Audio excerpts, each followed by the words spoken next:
મુક્તિ બંધન ભાગ 2 ચેપ્ટર 46। જીવનમાં કોઈ એક વસ્તુ નિશ્ચિત હોય તો એ છે મૃત્યુ, પરંતુ એ નિશ્ચિત મૃત્યુ ક્યારે આવવાનું છે એ ક્યાં નિશ્ચિત હોય છે?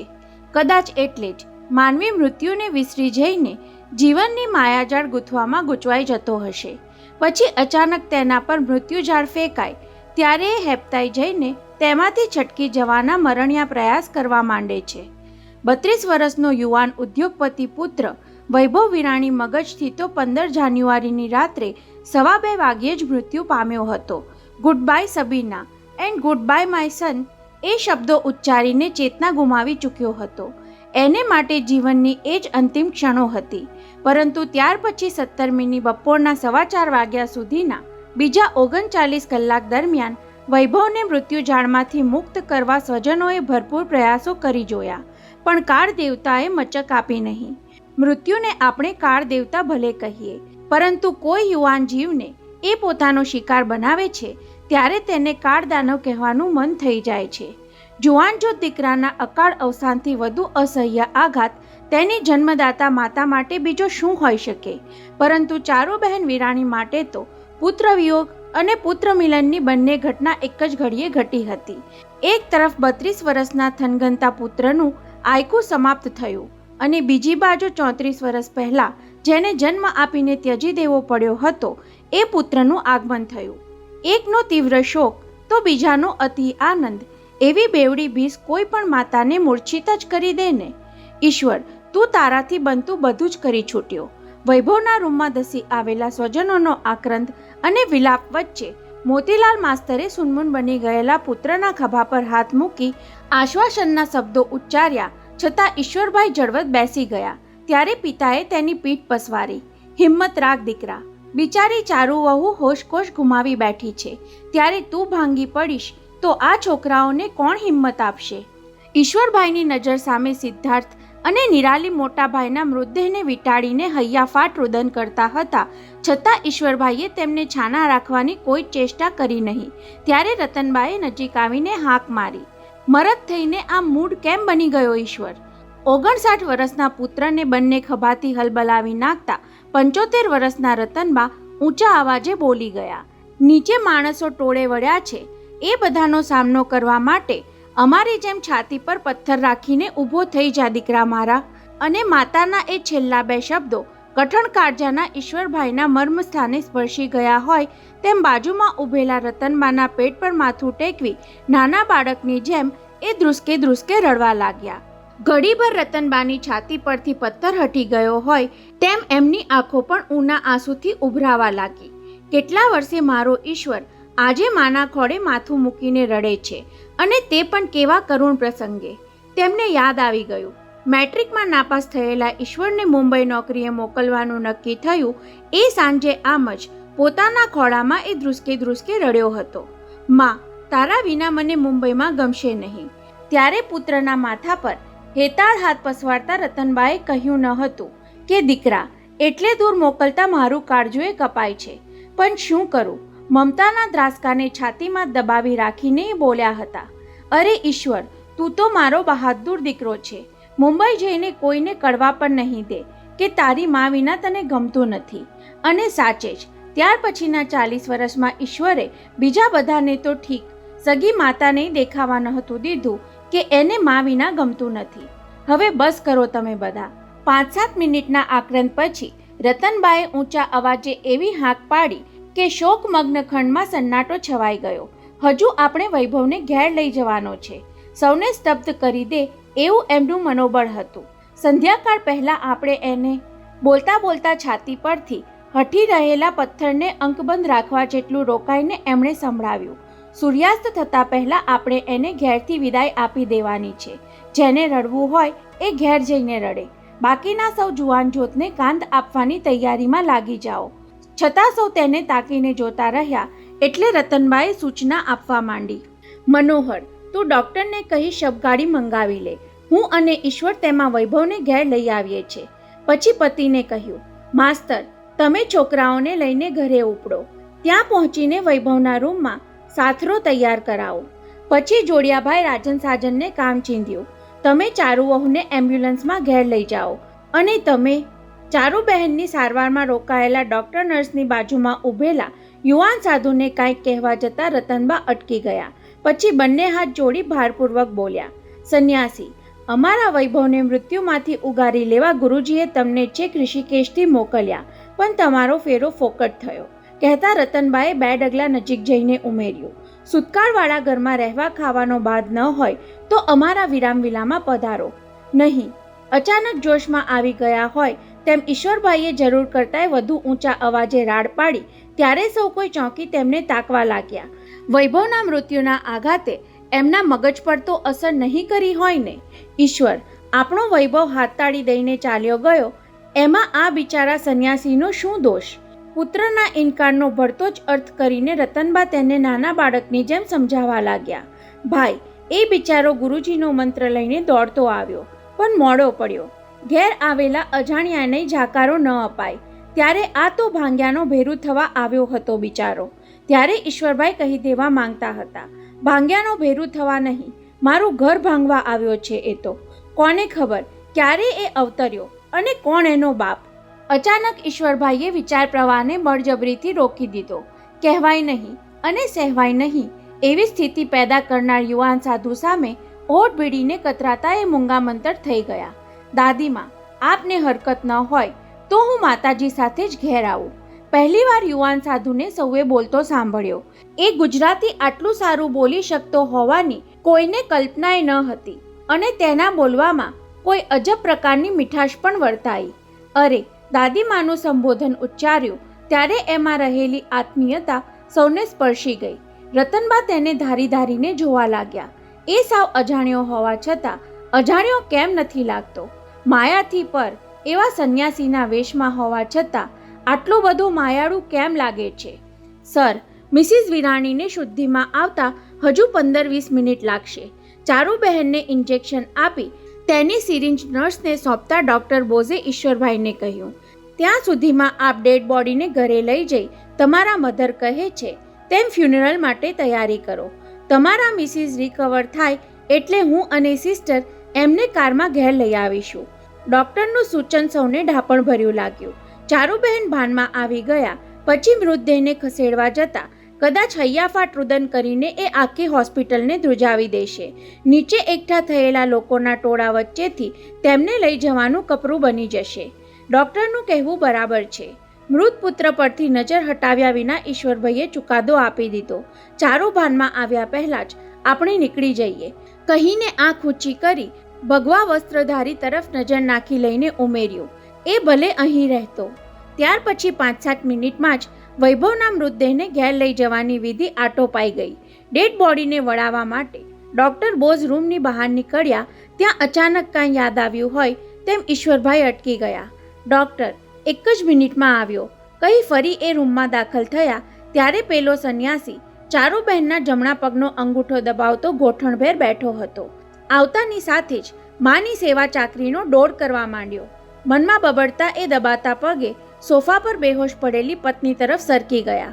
પછી પાછળથી યુવાન સાધુનો ખભો દબાવવાનો વિચાર કર્યો પણ હાથ પાછો ખેંચી લીધો. ના, મને એનો સ્પર્શ સુદ્ધા ન ખપે. સાંભળ, પોતે અચાનક આવી ચડીને ધારદાર અવાજે કહ્યું છતાં પેલો જરાય ચમક્યો નહીં. એથી ઈશ્વરભાઈ પોતે થોડા હેપતાયા. સંન્યાસીએ ડોક ઊંચી કરીને સૌમ્ય ભાવે તેમની સામે જોયું ત્યારે ઈશ્વરભાઈને થયું કે એને તતડાવી નાખવા માટે જીભ કેમ ઉપડતી નથી. શું એ વશીકરણ વિદ્યા જાણતો હશે? સાધુ બાવાનું ભલું પૂછવું. આપ મને કાંઈ કહેતા હતા? હા, હોઠને તુચ્છખાનના ભાવથી વંકાવી ઈશ્વરભાઈ મક્કમ અવાજે બોલવા લાગ્યા. સાંભળ, મેં તને અહીં રહેવા દીધો છે એ માત્ર આને ખાતર કહી ચારુબહેન તરફ સંકેત કર્યો. પુત્ર ગુમાવી દીધાના આઘાતમાં બેહોશ બની ગયેલી આ સ્ત્રી ભાનમાં આવીને જાણે કે તને મેં વળાવી દીધો છે તો કોણ જાણે શું કરી બેસે. આટલું બોલીને પોતાના શબ્દની શું અસર થઈ તે નિહાળવા તેમણે યુવાન સાધુ પર દ્રષ્ટિ માંડી, પરંતુ પેલાના સૌમ્ય ચહેરા પરની એક પણ રેખા સળવળતી દેખાઈ નહીં. એની આંખોમાં કરુણા વર્તાતી હતી પણ માંગ ભંગની કરુણા વર્તાઈ નહીં. ત્યારે જરા કડક અવાજે એમણે કહેવું પડ્યું, મારા પુત્રના મૃત્યુનો મલાજો અને તારા આ ભગવા વસ્ત્રોના માન ખાતર તને ઘેર આવવા દેવાની મેં સંમતિ આપી છે, એ યાદ રાખજે. આભાર આપનો. સાંભળીને ઈશ્વરભાઈ મનોમન ગિન્નાયા. તારી આ મીઠાશ મને ભોળવી નહીં શકે. અને બીજી વાત, અહીં તું રહે એટલો વખત માત્ર તારા ગુરુજીનો ચેલો થઈને જ રહેજે. ન તો આ સ્ત્રી તારી કોઈ સગી થાય છે કે ન ઉદ્યોગપતિ વિરાણી સાથે તારે કંઈ લાગે વળગે છે. જેવી આપની આજ્ઞા. સાંભળીને એ કતરાયા. તો બીજી 3 આજ્ઞા સાંભળી લે. એ ભાનમાં આવે પછી આપણી વચ્ચે થયેલી વાતચીતનો હરફ પણ એની સામે ઉચ્ચારતો નહીં. ત્યારે 2 હાથ જોડીને સંન્યાસી કહેવા જતો હતો કે આપનો એ આદેશ હું માથે ચડાવું છું. પણ ત્યાર પહેલાં તો ઈશ્વરભાઈએ પીઠ ફેરવી લઈ ચાલતી પકડી હતી. સૂર્યાસ્ત સમયે વિરામવિલાથી વૈભવની અંતિમ યાત્રાનો આરંભ થયો ત્યારે દુશ્મનોની આંખોમાં પણ ઝળઝળિયા આવી જાય એવા હૃદય વિદારક દ્રશ્યો સર્જાઈ ગયા. સંખ્યાબંધ સગા સંબંધીઓ, વૈભવ ગ્રુપની કંપનીઓના સેંકડો સ્ટાફ સભ્યો અને ઓળખીતા પારખીતા પાડોશીઓએ ધ્રુસકે રડતા હતા. જેમ યુવાન પ્રેમીઓ પ્રત્યે માણસની સહાનુભૂતિ જાગે છે, તેમ યુવાનના અકાળ અવસાન માટે કોઈના પણ મનમાં આપોઆપ ખેદ પેદા થઈ જતો હોય છે. તેમાં આ તો લાખો શેરહોલ્ડરો ધરાવતી કંપનીઓના ઉજ્જવળ ભાવિનો ધ્રુવ તારો હતો. વૈભવને તેના શયનખંડની ભોંય પર ગાયના છાણથી લીપેલા સાથરા પર સુવડાવ્યો ત્યારે સૌને હિંમત આપનારા રતનબા પોતે જ ભાંગી પડ્યા હતા. ભલા ભગવાન, અમારા આ કુળદીપકના બદલામાં એના દાદી દાદાની આવરદા લઈ લીધી હોત તો તને શું ખોટ પડવાની હતી. એમના એ હૈયાફાટ આક્રંદે વિરામવિલાની દિવાલને હચમચાવી નાખી ત્યારે મોતીલાલ માસ્તરે 75 વર્ષના પત્નીને પોતાના પડખામાં લઈ લેવા પડ્યા હતા. વિરાણી કુટુંબમાં સૌથી સરળ અને ભગવાનના માણસ મનાતા માસ્તર સૌને આશ્ચર્ય થાય એટલી હદે પોતાના અકાળ અવસાન પર અડીખમ થઈને ઊભા હતા. મહારાષ્ટ્ર રાજ્યના મુખ્યમંત્રી, ગૃહમંત્રી અને નાણામંત્રી જેવા મહાનુભાવો, તાતા, બિરલા અને દાલમિયાની કંપનીઓના વડાઓ ઉપરાંત 2-3 વિદેશી રાષ્ટ્રના કોન્સલ જનરલો જેવા પણ અંતિમ યાત્રામાં સામેલ થવા વિરામવિલા આવી પહોંચ્યા ત્યારે ઈશ્વરભાઈ વિરાણીએ પણ એમના આશ્વાસન ઝીલવા માટે મન મક્કમ કરી લેવું પડ્યું. તત્કાલ નિર્ણય લઈને સૌને જાણ કરી દેવામાં આવી કે વૈભવને ચંદનવાડી ઇલેક્ટ્રિક સ્મશાન ક્રિમેટોરિયામાં અગ્નિદાહ આપવામાં આવશે. 7 વાગ્યા સુધીમાં અંતિમ યાત્રા ચંદનવાડી પહોંચી જશે એટલે સૌને ત્યાં જ આવવા માટે વિનંતી કરવી. ઇલેક્ટ્રિક સ્મશાન ગૃહમાં અંતિમ સંસ્કાર શું કામ, એવું પિતાએ પૂછ્યું ત્યારે ઈશ્વરભાઈએ સમજાવ્યું કે આ બધા મહાનુભાવો માટે એ સ્થળ વધુ અનુકૂળ રહેશે. મહાનુભાવોની અનુકૂળતા ખાતર આમ કરવાનું માસ્તર પિતાને અજુગતું લાગ્યું છે એ કડી જઈને એમણે બીજું પણ બંધબેસતું કારણ આપી દીધું હતું. બાપુજી, મારી તમારી વાત જુદી છે. આધુનિક વિચારો ધરાવતા વૈભવના અંતિમ સંસ્કાર માટે એ જ સ્થળ યોગ્ય ગણાય. ત્યારે મોતીલાલ માસ્તરે દલીલ કે વિરોધ કરવાનો અવસર નથી એવું વિચારી નમતું જોખી દીધું, પણ એ બાબતનો આગ્રહ જરૂર રાખ્યો. ભલે ઈશ્વર, તમને સૌને ઠીક લાગે એમ કરજો, પણ વૈભવના મૃતદેહને ગાડીમાં મૂકતા પહેલા અહીંથી નીચે સુધી લઈ જવામાં કે સ્મશાન ગૃહમાં દરવાજેથી અંદર લઈ જતી વખતે એને આપણે કાંધ આપવાની છે. બોલતા બોલતા એ ગળગળા બની ગયા. મારો વૈભવ એના દાદા, પિતા, કાકા અને નાના ભાઈની કાંધે ચડીને પરલોક સીધાવશે ઈશ્વર. અને મોટા ઘરના એ લાડકવાયો 4 સ્વજનોની કાંધે ચડીને વિરામવિલાના દરવાજે ઊભેલી એર કન્ડિશન સબવાહિની સુધી પહોંચ્યો ત્યારે કફ પરેડનો સમગ્ર વિસ્તાર માનવ મેદનીથી ઉભરાઈ ચૂક્યો હતો. ઘેરથી ચીરવિદાય આપતી વખતે સ્વજનોના કલ્પાંત અને વિલાપ જોઈને ભલભલાના કાળજા ધ્રુજી ઉઠ્યા હતા. આસપાસના મકાનોની બારીઓ અને અગાશીઓમાં ઊભેલા લોકો આંસુભરી આંખે તેને જાણે આવજે ભાઈ કહી રહ્યા હતા. આવા દિલદ્રાવક દ્રશ્યો વચ્ચે પણ ચારુબહેન જેવી લાગણીશીલ માતાને ધ્રુજતા હોઠે હાથ જોડીને પુત્રને વડાવતા જોઈ બીજા બધાની જેમ ખુદ ઈશ્વરભાઈ પણ વિમાસણમાં પડી ગયા. એને આટલી બધી શક્તિ ક્યાંથી સાંપડી ગઈ તેનું અનુસંધાન પણ તરત જ મળી ગયું. હોસ્પિટલથી કારમાં ડૉક્ટર બોસ સાથે પેલા સાધુ સાથે પત્નીને વિરામવિલા લઈ આવ્યા ત્યારે આશ્ચર્યભેર બોલી ઉઠ્યા હતા. વિરાણી સર, હું ડેડ બોડીને હર્ષમાં મૂકી ઉપર આવ્યો ત્યારે તમારા મિસિસ એકદમ શુદ્ધિમાં આવી ગયા હતા. તમારા આ સંન્યાસીએ તેમના જમણા પગના અંગૂઠાને પ્રેશર આપીને તત્કાળ એમની બેહોશી દૂર કરી દીધેલી. કારમાં આખા રસ્તે તમારા વાઈફ આ સેફ્રોન ક્લેડને એ જ પૂછતા હતા કે હું ફેઇન્ટ થયા પછી કોણ શું કરતું હતું, કોણ શું બોલતું હતું. સાંભળીને ઈશ્વરભાઈના કાન ચમક્યા હતા. ત્યારે આ સંન્યાસીએ મારી વાઈફને શું કહ્યું હતું ડૉક્ટર? એ તો બિચારો એમને સતત હિંમત આપ્યા કરતો હતો. કાંઈક એવું કહેતો હતો કે જગત નિયંતાએ જેને પોતાના શરણમાં લીધો હોય એને ઘેરથી વિદાય આપતી વખતે કલ્પાંત કરવાનું હોય નહીં. જનારના આત્માની શાંતિ માટે અંતઃકરણપૂર્વક પ્રાર્થના જ કરવાની હોય માતાજી. માતાજી એ સંબોધન ઈશ્વરભાઈને બહુ કઠ્યું હતું. આજે માતાજી કહે છે, આવતીકાલે મમ્મી કહેતો થઈ જશે. વૈભવને વિદાય આપતા પહેલાં મેં એને વિદાય કેમ ન કરી દીધો? અને 100 કરતાં વધુ મોટરકાર સાથે કફ પરેડથી નીકળેલી વૈભવ વિરાણીની અંતિમ યાત્રા જ્યાં જ્યાંથી પસાર થવા લાગી ત્યાં કામ ધંધેથી ઘેર પાછા ફરતા લોકોના પગ થંભી જવા લાગ્યા. પહેલાં કૌતુકથી અને પછી મૃત્યુની અદબથી. ભલે ને ધનવાનનો દીકરો હોય પણ જુવાન હતો ને. એવા હમદર્દીના ભાવથી તેને મૂક વિદાય આપતા હતા. મજૂરોના મોરચાને કારણે ઘેર જવામાં કે કામે પહોંચવામાં થતા વિલામ બદલ કકળાટ કરનારા મુંબઈ ગરા એક શ્રીમંતની સ્મશાન યાત્રામાં માર્ગ મોકળો કરી આપવા માટે સ્વેચ્છાએ ઊભા રહી જતા હતા. ભગવાન ભલો થઈને ફરી કોઈના જુવાન બેટાની જાન ના લેતો. 7:15 વાગ્યે મેટ્રો થિયેટર પાસે સ્મશાન યાત્રા આવી પહોંચી. ત્યાં સુધીમાં મોટરકારની સંખ્યા 125નો અંક વટાવી ચૂકી હતી. ચંદનવાડીના નાકા ઉપર શવવાહિની પહોંચી કે તરત જ ઈશ્વરભાઈની બાજુમાં બેઠેલા પિતાએ હાંક મારીને ડ્રાઈવરને રોકાવી દીધો. ઈશ્વરભાઈ તેમના પિતાને કહેવા જતા હતા કે આને કારણે પાછળ આવતી કારનો કાફલો અટકી જશે તો ટ્રાફિક જામ થઈ જશે. પરંતુ 6 મહિના પહેલાંની એક વાત તેમને યાદ આવી ગઈ. પિતા ત્યારે બોલી ગયેલા, મારી ઈચ્છા તો માંગરોળમાં છેલ્લો શ્વાસ લેવાની છે, છતાં મૃત્યુ ગમે ત્યાં ગમે ત્યારે આવી ચડે. તો વૈભવ તારા આ દાદાને કાંધ આપીને ચિતાએ ચડાવજો.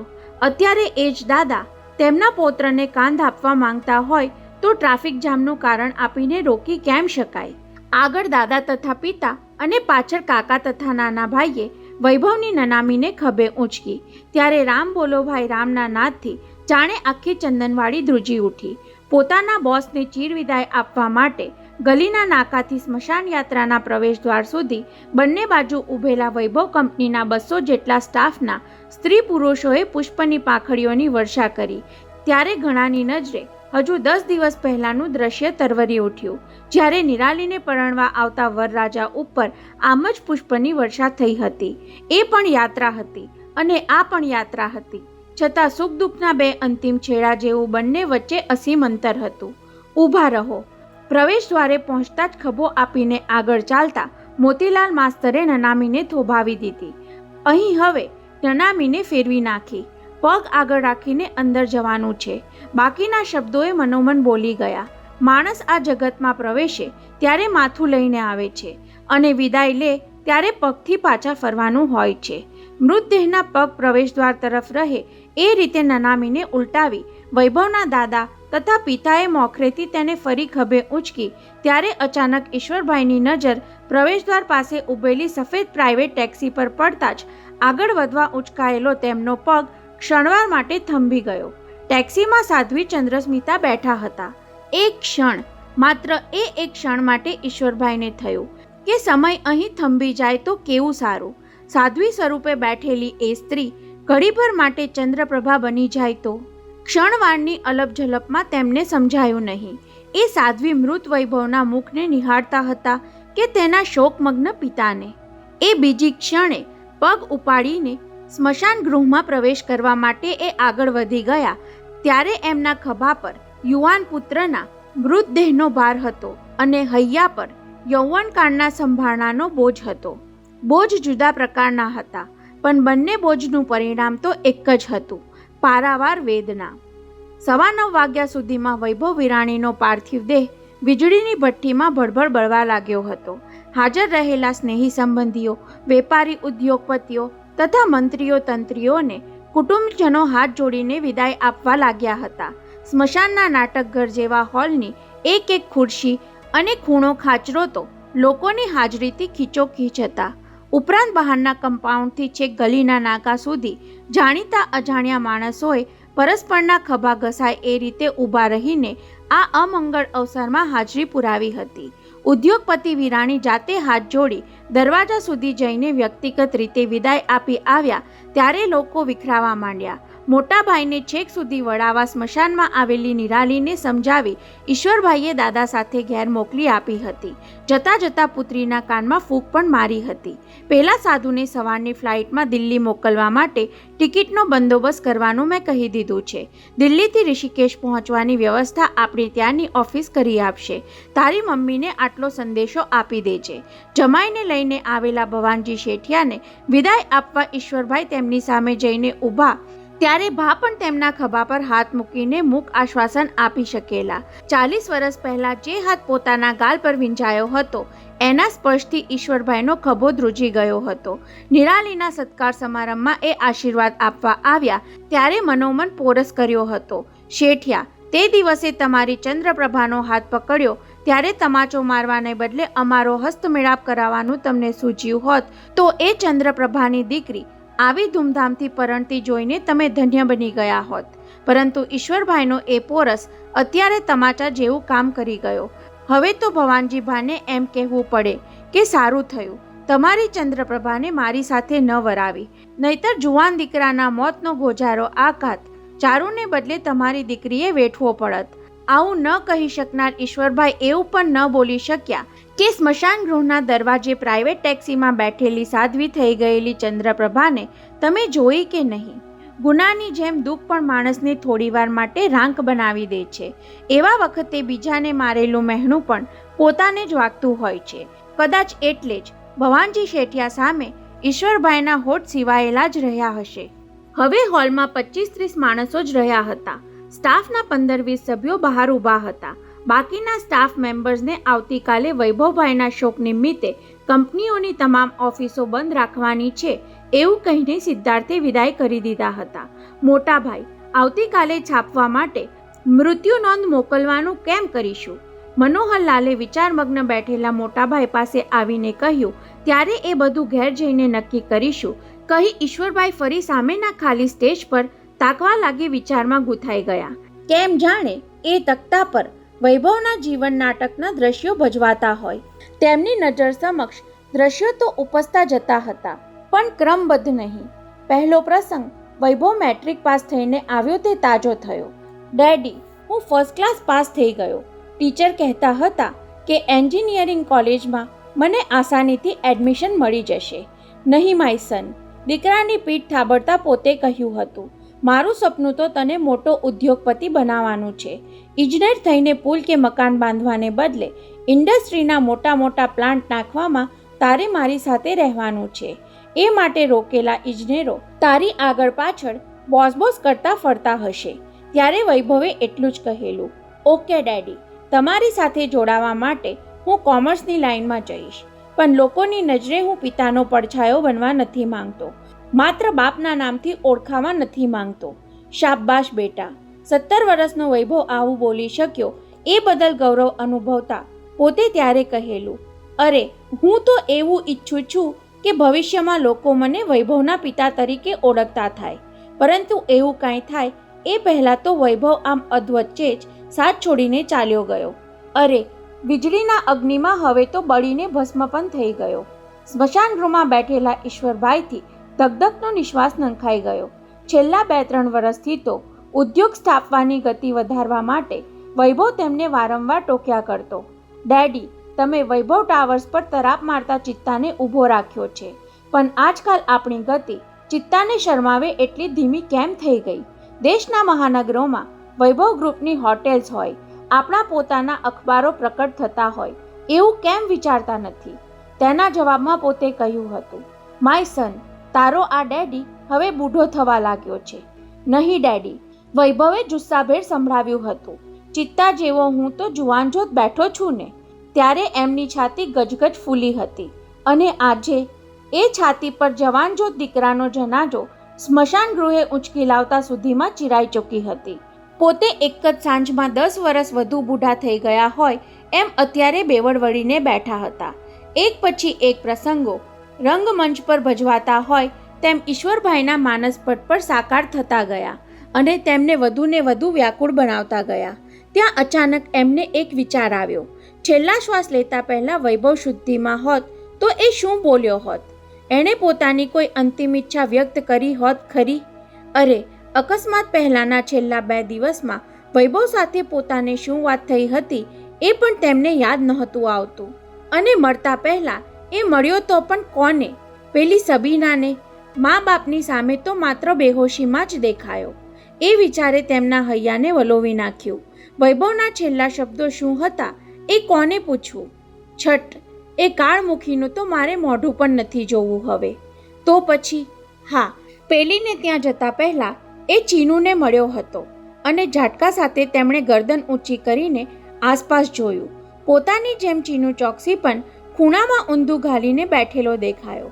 ચીનુ, એમણે હાક મારીને તેને બોલાવ્યો. હં શેઠજી, કહેતો એ બાજુમાં આવી થોડો ઝૂકીને ઊભો રહ્યો એટલે બેસ કહીને બાજુમાં બેસાડ્યો. ચીનુ, આપણા બધામાંથી છેલ્લે વૈભવને મળનાર તું હતો. હાજી. તો એ કહે કે એની સાથે તારે શું વાતચીત થયેલી? સાંભળીને શોકમગ્ન ચીનુ ચિંતામાં પડી ગયો. વૈભવના પિતા અત્યારે આવું કેમ પૂછતા હશે? જવાબ આપવામાં એમનો ઠપકો તો સાંભળવો નહીં પડે ને. શેઠજી, મેં આપને અગાઉ કહ્યા પ્રમાણે હેલિકોપ્ટરમાંથી ટીંગાઈને નીચે નહીં આવવા બાબત અમારા વચ્ચે થોડી ગરમાગરમી થઈ હતી. ચીનુ સાવચેતીથી કહી રહ્યો હતો. આપ તો જાણો છો શેઠજી, એ કરવા ધારે પછી કોઈનું સાંભળે એવો ન હતો અને ધારેલું તેણે કરી પણ દેખાડ્યું ને. હા ચીનુ, એણે એ કરી દેખાડ્યું. ઈશ્વરભાઈથી નિશ્વાસ નંખાઈ ગયો. અને એ કરી દેખાડ્યા પછી મારો વૈભવ કેટલો ખુશ હશે, કેવો હરખાતો હશે. કેમ ચીનુ? ખુશ તો હોય જ ને શેઠજી.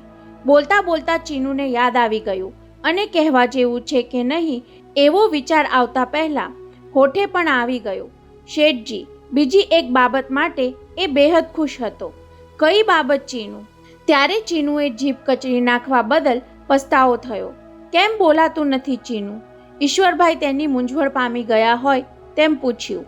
કહી દે ચીનુ, મારા વૈભવની એ અંતિમ બેહદ ખુશીનું કારણ જાણવા માટે હું બેહદ બેચેન છું. ગભરાયા વગર બોલી નાખ. મને નહીં ગમે એવું હશે તો પણ વૈભવની એ ખુશીને હું ખુશીથી સાંભળી લઈશ. શેઠજી, સબીનાને ઘેરથી મધરાતે પાછા ફરતી વખતે વૈભવે કારમાંથી મારે ઘેર ફોન જોડેલો. હે? ઈશ્વરભાઈ ખરેખર ચોંક્યા. એવું તે શું હતું કે તને મધરાતે કારમાંથી તેણે ફોન કરવો પડ્યો? વૈભવ બેહદ ખુશ હતો શેઠજી. એણે મને કહ્યું કે કાલ સવારનો સૂરજ ઉગતા પહેલાં મુંબઈની બજારમાં મળતા તમામ ફૂલોથી સબીનાના ઘરને મહેકાવી દેજે. એવું શું કામ ચીનુ? ત્યારે ચીનુના હોઠ સજ્જડ ભીડાઈ ગયા. નજર નીચી થઈ ગઈ. ક્યાંય સુધી એ બોલ્યો નહીં. ત્યારે ઈશ્વરભાઈ અકળાઈ ઉઠ્યા. મેં કહ્યું ને કે જે હોય તે બોલી નાખ, કહીને ગળગળા અવાજે ઉમેર્યું. ન કહે તો તને વૈભવના સોગંદ. હજુ તો જેના મૃતદેહના અસ્થિ ફૂલ પણ હાથમાં આવ્યા ન હતા એના સોગંદ આપ્યા ત્યારે ચીનુના હોઠ ઉઘડી ગયા. શેઠજી, ચાલુ કારે એણે મને ફોન કરીને કહ્યું.